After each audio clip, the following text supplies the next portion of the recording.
Thank you. My name is Melissa Pavlicek, and one of the things I do is work with public charter schools on behalf of Kamehameha schools.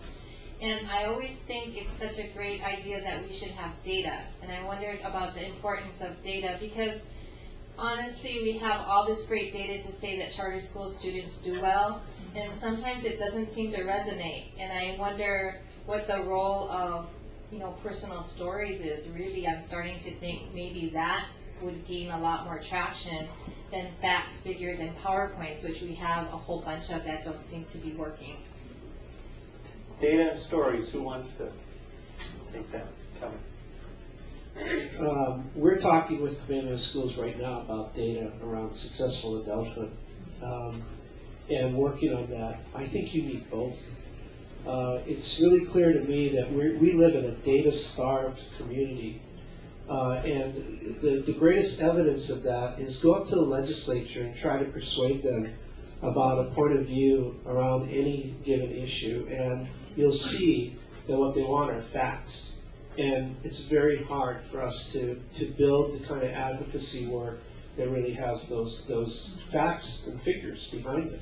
I mean, this budget fight that we saw happen in the legislature kind of reminded me of my 5th grade year in Aina School, where you get the two guys out in the playground at the end of the day, and one guy goes, neutral. No, neutral first. Neutral first. And I was legal in the legislature fighting over the budget.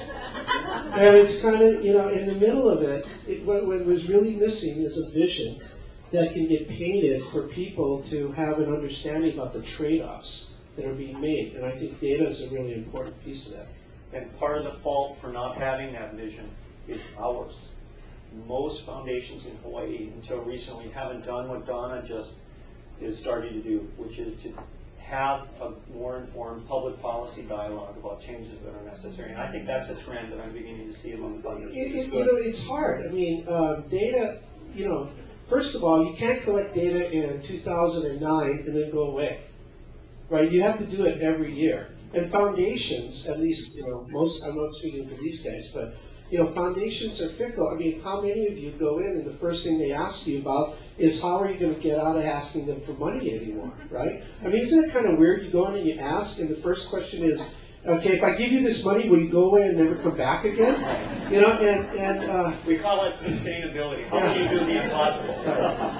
So, so I think that it is dependent. It's not a vision question as much as an infrastructure question, and it is dependent on, well, one of the things we've been funding are intermediary groups. We made 3-year grants to a bunch of intermediary groups, operating grants, in anticipation of what's going to happen in the cycle. But we think that intermediary groups and advocacy groups need to set the framework for better data collection. And the only way that that can be accomplished is really by government, because foundations aren't going to fund it.